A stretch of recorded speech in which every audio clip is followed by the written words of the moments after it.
नमस्कार। माहौल क्या है जानने के लिए आज हम राजस्थान से मध्य प्रदेश चले आए हैं। राजस्थान मध्य प्रदेश सीमा पर पहला जिला है नीमच, और नीमच कई वजह से बहुत महत्वपूर्ण जिला है। तो आपको पता ही है, मैं राजनीतिक माहौल तो बताता ही हूँ, साथ ही साथ जहाँ जाता हूँ वहाँ की जगह के बारे में भी आपको बताता हूँ। तो नीमच जो है वो CRPF यानी सेंट्रल रिजर्व पुलिस फोर्स की जन्मस्थली कहा जाता है। इसकी वजह यह है कि 1939 में अंग्रेजों का राज जब था तब यहाँ पर क्राउन्स रिप्रेजेंटेटिव फोर्स बनी थी 1939 में, उसका मुख्यालय यहीं था। वही बाद में सेंट्रल रिजर्व पुलिस फोर्स, तब भी CRP था और बाद में भी आज़ादी के बाद CRPF हो गया। तब CRP का काम अंग्रेज नागरिक जो देश में अलग अलग इलाकों में रहते थे उनकी सुरक्षा का था। बाद में CRPF का आंतरिक सुरक्षा का मामला है। तो CRPF का जन्म नीमच से हुआ था। नीमच में मंदसौर की तरह, पहले ये मंदसौर में जिला था, अफीम की खेती भी होती है और कई वजहों से ये प्रसिद्ध भी है। तो आपको सियासत का भी माहौल बताते हैं और साथ ही साथ नीमच में क्या क्या है ये भी दिखाते हैं। नहीं, 4200 रुपया, 4250, 60, 70, 4300 रुपया, 4301, 50, 60, 70, 4400 रुपया, 4400 रुपया, 3 ग्रेन 4400, नहीं 4400। हाँ चल फटाफट 4400 बिका ये। मैं बोल रहा हूँ 4400 बिका, मैं 4400। अरे फालतू बातें मत करो। 4400 रुपया, हाँ 4400 बिका ना, 4400 पक्का, 4400 बिक गया 4400। ये Dhiren trading company, Dhiren trading, ये धीरेन ट्रेडिंग के लेवाल 4 प्रतिनिधि हैं सब। तो आपने ले लिया 4400? हाँ ले लिया साहब, हाँ ले लिया साहब। अच्छा देखिए, एक मिनट, ये आपने देखा, मैं सबसे शुरू यहीं से करता हूँ। नीमच मैंने आपको CRPF का बताया। इसके बाद नीमच मसालों की और औषधियों की बहुत बड़ी मंडी है और अनाज की भी बहुत बड़ी मंडी है। ये नीचे जो आप देख रहे हैं ये सोयाबीन है और इसकी अभी बोली लग रही थी, तो ऐसे ये किसान है। हाँ ये किसान है, इनका सोयाबीन है और इस इलाके में अफीम की खेती, सोयाबीन की खेती बहुत होती है, मसालों की खेती होती है। तो मैं जब यहाँ आया तो आपने देखा ही किस तरह से नीलामी हुई। सही रेट मिल रहा है? सही मिल रहा है, सही मिल रहा है। रेट किसानों को ठीक मिल रहा है? अभी तो काम है, फिर भी चलेगा, ठीक है। इनका ये कहना है कि अभी जो भाव है ना, ये अभी वर्तमान नहीं, इसके अंदर मिट्टी दागी, आप समझा सकते हो क्या? इसके अंदर मिट्टी है, दागी है, माल एवरेज माल है, मिट्टी वाला माल है। तो मिट्टी वाले माल के हिसाब से इसके भाव बहुत बढ़िया है और ऊंचे ही भाव आए हैं। 4400 भाव उसके बहुत सब व्यापारी हो ना, और एक अकेला ये किसान है और सब व्यापारी है। तो व्यापारी तो हमेशा से कहता है कि किसान का माल अच्छा नहीं है। मैं बताता हूँ, नहीं इनका कहना है, नहीं ये नहीं बात नहीं। देखो आप ये तर्क सही नहीं दे रहे हो। इनका ये नहीं, ये इनका ये कहना है कि वर्तमान में जो नीमच में भाव बिक रहे हैं ना वो कम है, वो इस ढेर का भाव कम नहीं बोल रहे हैं। इनका मतलब ये है कि 4400 बिका है। माल मिट्टी वाला है, मिट्टी वाला माल है, मिट्टी वाला। 5,500-6,000 बिक रहा था 1 साल पहले, अभी कम बिक रहा है। इसमें क्या है, इसमें एक क्विंटल से ज्यादा इसमें खर्चा हो रहा है हमारे, नहीं 2 क्विंटल निकल रही भीगे की है। अभी किसान हो ना? मैं खुद ही किसान हूँ। पर इनका जो ढेर है अभी वर्तमान में ये बोल रहे हैं संतुष्ट हैं, तो आप इनके ढेर पे क्या? अरे वो अपनी बात कर रहा है यार, आपका काम नहीं रहा। वाजिब रेट है, वाजिब रेट कहाँ से होगा? 4,000 में क्या हो रहा है? किसान को अपनी बात में क्या हो रहा है? 2 क्विंटल भीगे की निकल रही 8,000 ज्यादा खर्चा हो रहा है 1 बीघे में। हाँ वो तो आपकी बात है, ये भी किसान है, इनके बात। किसानों को रेट नहीं मिल रहे, सोयाबीन के रेट नहीं मिल रहे किसानों को। हाँ वो तो अपनी जगह बात सही है। व्यापारी क्या लेने जाए तो 7-8 हजार से कम नहीं मिलेगा। 7,000 रुपए क्विंटल जब लाके वही है। अच्छा, एक नीलामी उधर होने लगी तो मैं तो जहाँ जैसे होता आपको चीज दिखाता हूँ। 6,000 तो माल बिकना चाहिए ना। ये किसानों को रेट नहीं मिल रहा है। सोयाबीन के रेट को लेकर बड़ा एक बार पंजाब और हरियाणा में भी लफड़ा। एक बात बताइए, मैं आया थोड़ा दूसरा ये जानने के लिए कि आप लोग तो किसान हैं इस इलाके में, ये जो चुनाव होना है तो किसानों के बीच में गांव देहात में क्या माहौल है? अब तो कांग्रेस का माहौल है थोड़ा। नीमच में तो 3 सीट है, बता रहे हम तो सभी दूर कांग्रेस की आएगी सरकार। तो बाकी रेट नहीं मिल रहा किसानों को सोयाबीन का। किस लिए कांग्रेस का आपको लगता है? जी हम मनासा तहसील। नहीं किसान, आप कांग्रेस क्यों बोल रहे हैं, कैसे बोल रहे हैं? 15 साल हो गए बीजेपी को, और क्या कांग्रेस आएगी अब की? परेशान हो गए कांग्रेस से, बीजेपी से। आप बताओ। मैं तो बीजेपी के सपोर्ट में हूँ। ये कह रहे हैं इतने साल हो गए, तो आपको लगता है? ये तो इनका सोचना है, हमारी तरफ से तो बीजेपी सही है हमारे हिसाब से तो। शिवराज सरकार का काम सही था? बिल्कुल बिल्कुल। इतने साल राज करने के बाद भी आपको लगता है दोबारा फिर आना चाहिए? फिर आने चाहिए, बिल्कुल आने चाहिए। इस वजह से वजह तो क्या है, मतलब उनका जो तरीका है ना वो मेरे को बहुत पसंद आया। जैसे मतलब जैसी सुविधा में चाहिए ना। मिली नहीं सोयाबीन की रेट तो मिली नहीं रही, सरकार के आने से क्या फायदा है? रेट तो मिलना चाहिए ना किसानों को, 10,000 सोयाबीन होना चाहिए, मतलब क्या है?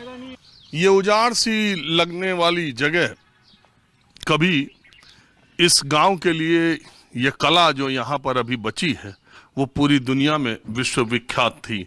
ये राजस्थान और मध्य प्रदेश की सीमा पर तारापुर गांव है और इस गांव में आने की मेरी वजह यह है कि कभी दुनिया भर में यानी विश्वविख्यात इन दो गांवों की, तारापुर उमेदपुरा की हैंड प्रिंटिंग थी जो अब दम तोड़ रही है। पहले पूरा का पूरा गांव हैंड प्रिंटिंग का काम किया करता था और ये हस्तकला बहुत मशहूर हुआ करती थी मध्य प्रदेश की, जो पूरी दुनिया में जाती थी। अब ये केवल पवन जी हैं और एक परिवार और है, वहाँ भी ले चलूँगा आपको जहाँ पर ये काम होता है, ये हैंड प्रिंटिंग का। पवन जी, ये बात बताइए, मैंने कहीं पढ़ा था कि ये तारापुर और उमेदपुरा इन दो गांव में विदेशी भी आते थे देखने के लिए, और अब मैं आया तो लोग कह रहे हैं कि वो तो काम ही खत्म हो गया। हाँ, खत्म हो गया ना सर। विदेशी पहले बहुत आते थे यहाँ देखने के लिए, दूर दूर से। जैसे मुंबई में है तो नाम था, मतलब तारापुर को छोटा मुंबई कहते थे पहले पुराने जमाने में। इतना काम चलता था, आवा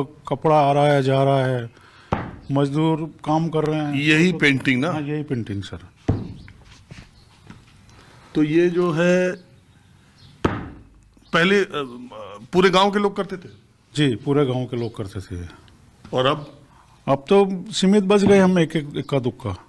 वजह क्या इसकी? वजह सर, एक तो यहाँ डेवलपमेंट नहीं हुआ और काम महंगा होने लग गया। जैसे कपड़ा महंगा हो गया, ये कलर महंगे हो गए, उस वजह से छोड़ते गए लोग। जैसे जैसे काम खत्म होता गया छोड़ते गए। और एक अपने सिंथेटिक कपड़ा जो मार्केट में आ गया, मिल वाला जो कपड़ा है वो सस्ता पड़ता है। तो देखिए, मैंने कहीं पढ़ा था कि तारापुर उमेदपुरा गांव में हैंड प्रिंटिंग का काम होता है, विदेशी वहां पर आ जाते हैं और गांव में पूरा कपड़ा बिछा रहता है। इसीलिए मैं आया था कि मैं वैसी तस्वीर दिखाऊंगा, लेकिन आके दिल दुखी ये हुआ कि जब पता चला कि अब सिर्फ एक ये जगह, एक दूसरी जगह, दो ही जगह। मैंने कभी पढ़ा था कि पूरा गांव रंग बिरंगे कपड़ों से ढका रहता था। ऐसा कब तक होता था? ये करीब 25-30 साल पहले। तो सरकार किसकी आएगी इस बार? सरकार तो सर मुझे लग रहा है कांग्रेस की आ सकती है इस बार। क्यों? मतलब परिवर्तन होना जरूरी है। बहुत हो गया इन लोगों का, क्यों कुछ नहीं किया इन लोगों ने। हमारे जावद में ना तो कोई हॉस्पिटल है, ना अच्छे डॉक्टर हैं। मंत्री जी होने के बाद में भी कोई सुविधा नहीं है। चलिए ठीक है, अब आपको मैं थोड़ा उमेदपुरा गांव में ले चलता हूँ। अब देखिए, मैं उमेदपुर गांव में आया हूँ। ये बनवारी जरिया है और ये हैंड प्रिंटिंग की साड़ियों का काम करते हैं। देखिए किस तरीके से अपनी मेहनत से अपनी कला को इन लोगों ने जिंदा किया हुआ है। एक से एक साड़ियाँ बन रही हैं। यही साड़ियाँ जब बड़े बड़े शहरों के शोरूम में जाएंगी तो 8,000 10,000 या जितनी मुँह मांगी कीमत इसको हाथ की बनाई साड़ी या हाथ का प्रिंट किया हुआ कह करके इसको लिया जाए। लेकिन आप बनवारी जरिया जी ये बताइए कि ये साड़ी जैसे मैं बोलूँ तो आप इसको कितने की तैयार करके भेजते हैं? ये नाना प्रिंट की साड़ी है, सिल्क बाय कॉटन कपड़ा है। और नाना प्रिंट क्या है, यहाँ का ट्रेडिशनल क्राफ्ट है जो 18 स्टेप में कपड़ा गुजरता है और 1 महीने का समय लगता है तैयार होने में। आज अगर कपड़ा पानी में डालेंगे तो 1 महीने बाद तैयार होगा। 3 बार प्रिंट होता है, 5 बार डाई होता है और पूरा नेचुरल डाई है, मतलब ऑर्गेनिक कलर यूज़ करते हैं। इसमें केमिकल का कोई उपयोग नहीं करते हैं, है ना। तो इसकी कास्टिंग थोड़ी ज़्यादा ही आती है। जैसे हमारे यहाँ पे अभी ये 4,500 से 5,000 रुपये की कास्टिंग है। इसको शोरूम में अगर आप लेंगे तो लगभग ये मान के लो 7-7,500 रुपये हो जाएगी कम से कम। और नहीं तो जितना बड़ा शोरूम उतना बड़ा रेट, क्योंकि उनके भी खर्चे ऐड होते हैं, देखो, है ना। बहरहाल मैं ये जानने के लिए सिर्फ आया था इस इलाके में। मैंने पढ़ा था इन दोनों गांव के, तारापुर भी गया था, उमेदपुरा भी आया, कि अब 2 ही फैमिली बस रहेगी, एक तारापुर में एक उमेदपुरा में, जो ये काम कर। जी, पहले पूरा गांव करता था। जो आदिवासी महिलाओं के लहंगे बनते थे इसके नाना प्रिंट के, जो अपने MP, राजस्थान और महाराष्ट्र और गुजरात के ट्राइबल एरिया में बिकते थे। जैसे MP का जाबुआ हो गया, अलीराजपुर हो गया, गुजरात का दाहोद हो गया, कवाट हो गया, और महाराष्ट्र का जलगांव हो गया, औरंगाबाद हो गया उस शहर में, और इधर राजस्थान में अपने डूंगरपुर, बांसवाड़ा इधर एक बिकता बड़ी था। मार्केट थी। हाँ, उधर मार्केट थी। अब क्या हुआ, आज के 35-40 साल तक अच्छा था यहाँ पे, करीब करीब 30 साल से धीरे धीरे महिलाओं ने पहनावा चेंज करा। पहनावा अब चेंज, साड़ी पे आप लोग भी साड़ी की तरफ चले। फिर हमने वो लहंगे का कपड़ा बनाते हुए छोड़कर साड़ी, बेडशीट, सूट मटेरियल वो अर्बन मार्केट के लिए बनाने लगे। नीमच मध्य प्रदेश के मालवा क्षेत्र में आता है और पहले ये मंदसौर जिले में था। मंदसौर पूरी दुनिया में अफीम की खेती के लिए जाना जाता है। तो अब मैं आपको नीमच से मंदसौर तक एक पैसेंजर ट्रेन में लेकर चलता हूँ, जिससे मालवा क्षेत्र का माहौल क्या है ये जानने में मदद मिलेगी। तो चलिए अब सफ़र शुरू करते हैं नीमच से मंदसौर तक का। तो नीमच से मंदसौर तक पैसेंजर ट्रेन का सफ़र हमारा शुरू हो गया। बिल्कुल आम लोगों से जानने की कोशिश मैं करता हूँ कि माहौल क्या है। कई बार आपने पहले भी देखा होगा कि ट्रेन में अलग अलग इलाकों के लोग रहते हैं, तो जानना ज़्यादा आसान भी होता है। हमारे साथ कुछ महिलाएं चल रही थी। आपका क्या नाम है? रानी। हाँ? रानी। और आपका? सोनू। मैं अभी जब यहाँ नीमच स्टेशन पे आया तो इस तरह की साड़ियाँ पहने बहुत महिलाएं दिख रही थी। ये कोई खास? हाँ, ये साधु मार्गी महिला समिति की यूनिफॉर्म है और आज हमारा अधिवेशन का फंक्शन था तो हम सब वहाँ से ही आ रहे हैं। ये क्या है? ये एक बहुत बड़ा संघ चलता है आचार्य रामलाल जी महाराज साहब के सानिध्य में, जिसमें सब अपने अपने ड्यूटी के हिसाब से अपने अपने क्षेत्र में कार्य करती है। उन्होंने क्या कार्य किया उसकी रिपोर्ट आज देनी थी हमें। अच्छा, धार्मिक गतिविधियाँ। वो संत प्रवचन है क्या? हाँ हाँ, वो प्रवचन। भी प्रवचन देते हैं? हाँ अरे मध्य प्रदेश में बहुत बाबा लोग हैं प्रवचन करता है। हाँ।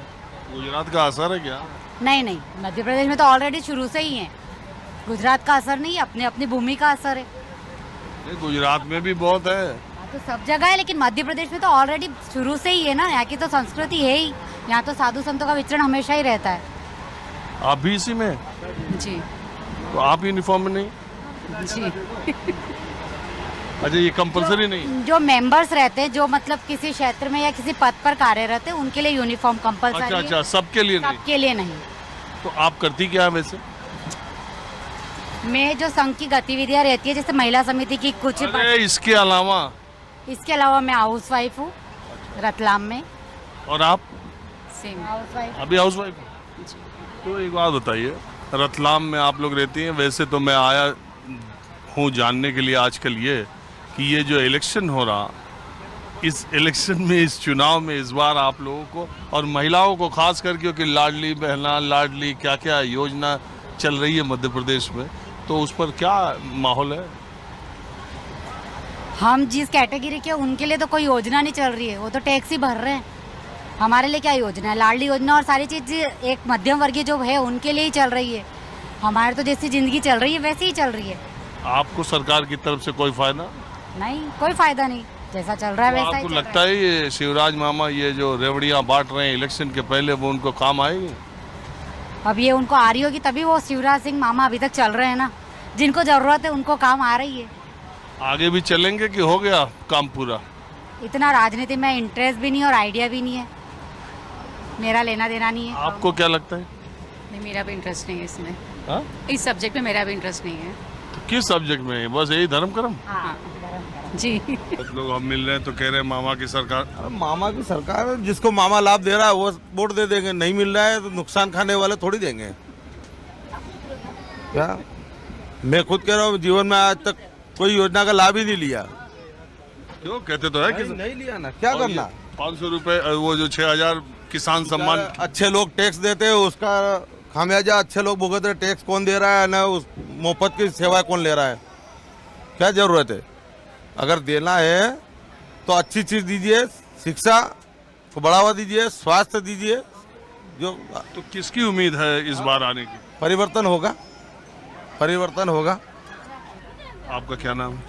मेरा नाम भागीरथ मांगरिया है। क्या करिए, क्या करते हैं? मैं रिटायर हूँ, BSNL से रिटायर हूँ। BSNL ऑफिस से रिटायर हूँ। हम यही जानने के लिए आज कहाँ रहते हैं? मंदसौर। ये मालवा मेवाड़ रीजन में क्या माहौल चल रहा है इस बार? माहौल तो परिवर्तन है, बिल्कुल परिवर्तन होके रहेगा। सारे 5 राज्यों में चुनाव है और संभावना ये बताई जा रही है कि परिवर्तन निश्चित है। कहाँ से आपको संभावना बताई जा रही है? खाली मध्य प्रदेश का बताइए। मध्य प्रदेश में परिवर्तन है, राजस्थान एज इट इज है, छत्तीसगढ़ में एज इट इज है। सब जगह का सर्वे करके आए क्या? जी। कैसे? है? सब जगह का आपने सर्वे किया क्या?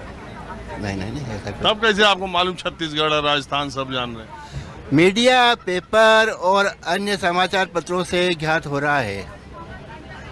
पता नहीं कौन मीडिया से ज्ञात हो रहा है इनको। आप हंस रहे हो? नहीं बस। हाँ? नहीं अपने घर में सब एक समान है। आपके लिए? हाँ, सब एक समान है। तो आप कहाँ के रहने वाले? मंदसौर के पास गांव खिलचिपुरा। मंदसौर के बाद गांव खिलचिपुरा है। क्या है इस बार हवा क्या लग रही? देखो मैं तो कुछ कह नहीं सकता हूँ, मैं तो एक बुजुर्ग आदमी हूँ। अपने जो समय हो जाए वो असल है बस। अरे सीधा सीधा बताओ, ये मामा की सरकार बनेगी कि जाएंगे? बन भी सकती, सब हो सकता है, मतलब कुछ ऐसा संभावना लगती है कि आ भी सकते हैं, संभावना है कि देखो कुछ कह नहीं सकते। पब्लिक क्या है, क्या पब्लिक के हाथ कदम के बदल जाए, को क्या कह सकते हैं। और आप कहाँ जा रही हो?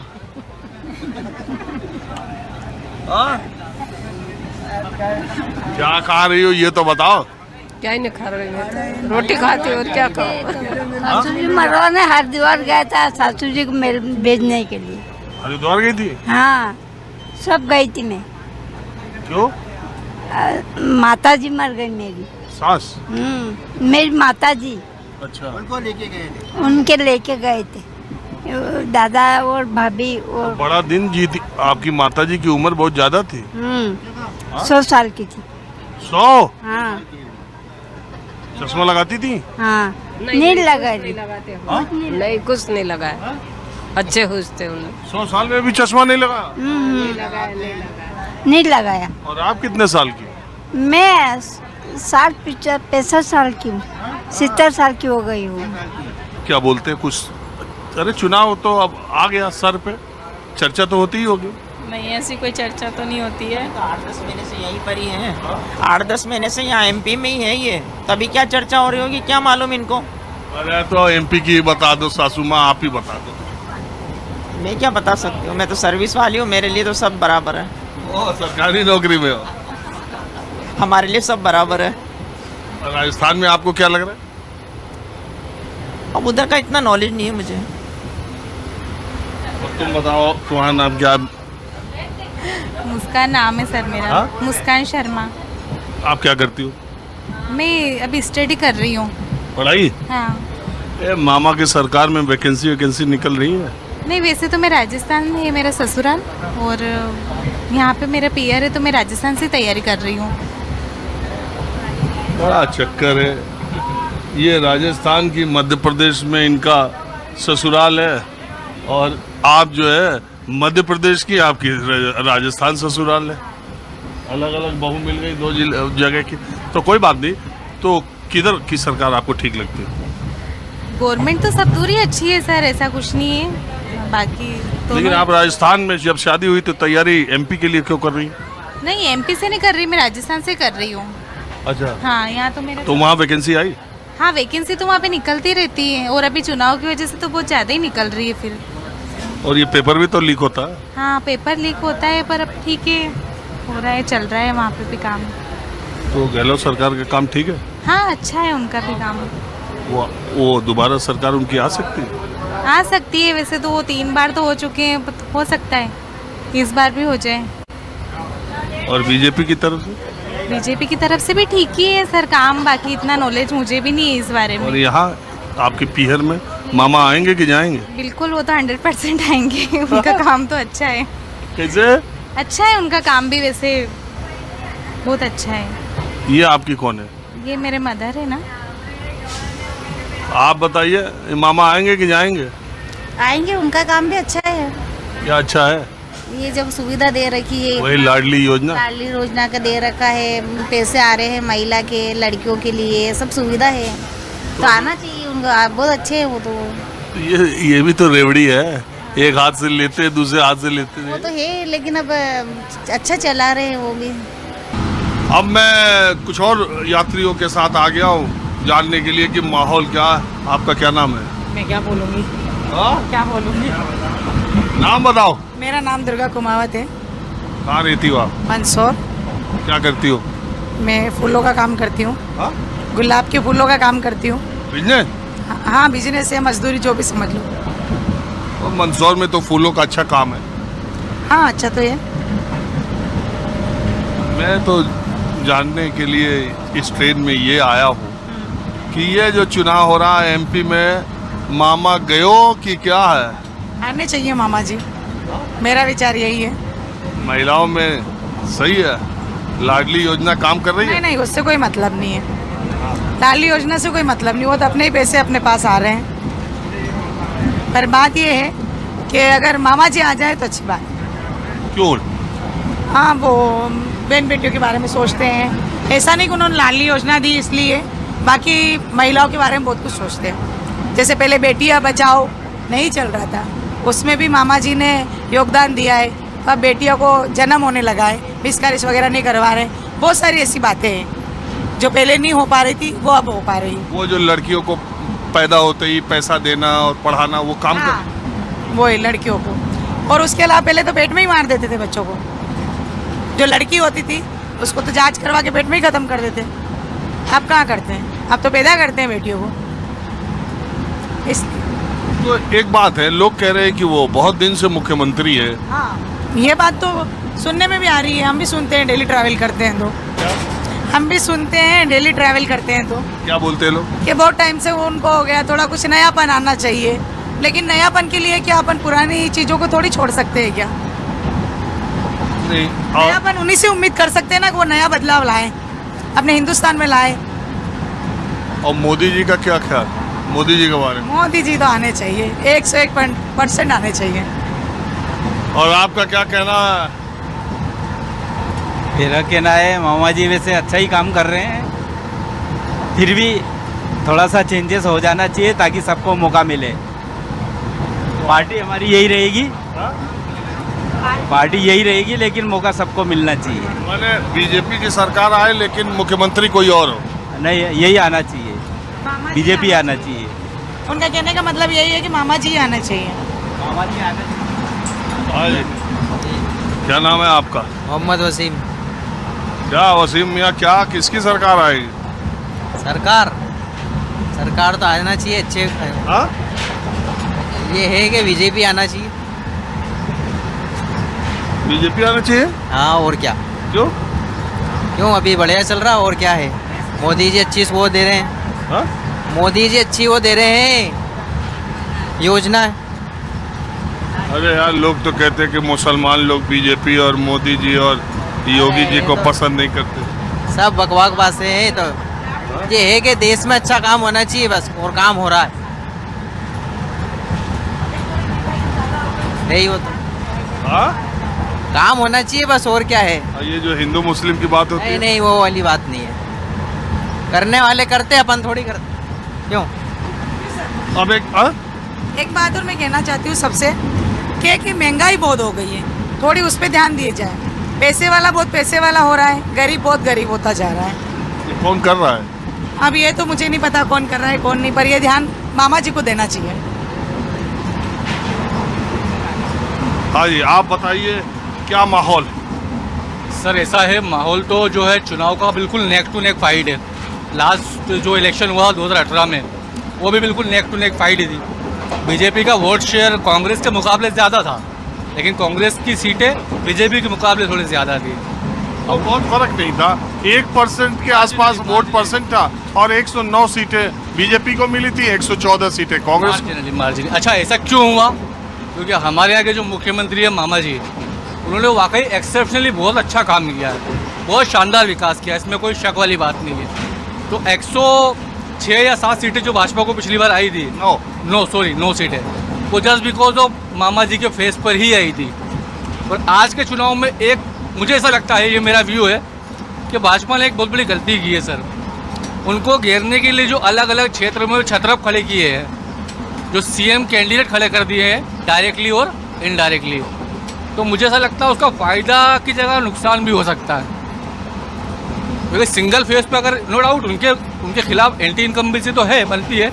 इतने साल तक राज करेगा कोई आदमी तो एंटी इनकम्बेंसी तो बनेगी, लेकिन शायद अगर वो छतरप ना होते तो ज़्यादा फ़ायदा मिलता। मुझे ऐसा पर्सनली मुझे ऐसा लगता है। अभी उनको घेर दिया गया, मतलब उनके हाथ बांध दिए गए हैं, मुझे पर्सनली ऐसा लगता है जी। और अगर आप कांग्रेस की बात करेंगे अपन, तो यहाँ से पर्टिकुलर मैं इस एरिया के रहने वाला हूँ, रतलाम मंदसौर नीमच एरिया मेरा कवरेज है, वर्किंग में इधर इस एरिया में करता हूँ। तो कांग्रेस ने मंदसौर में 2 कैंडिडेट खड़े किए हैं अभी, एक नीमच में भी किया और 2 मंदसौर में किए हैं। मंदसौर लोकल से विपिन जी जैन को खड़ा किया है और सुहासा से राकेश जी पाटीदार दाह को खड़ा किया है, जो हमारे मित्र के भी मित्र बनते हैं। पिछला चुनाव हालांकि वो उपचुनाव में हार गए थे, लेकिन फिर भी मुकाबला किया। अब देखना उनका कह नहीं सकते क्या होगा इस बार, क्योंकि जंग साहब जो है वो ग्राउंड लेवल के वो कैंडिडेट है, वो बीजेपी वाले। और मंदसौर लोकल की बात करें तो विपिन जैन जो है कांग्रेस के। मैं बताऊँ आपको, 2018 के चुनाव में भी मैं आया था एमपी में जी, और मैं ऐसे ही करीब ज़्यादातर जगहों। मेरा प्लेजर है सर, मैं आपसे इंटरव्यू दे रहा हूँ, आपसे बात कर रहा हूँ, तो आपको चारों तरफ मैं देखता हूँ, चारों तरफ कवरेज लेता है और आपका बिल्कुल लिटरली बिल्कुल तटस्थता के साथ में पत्रकार लेता करते हैं आप।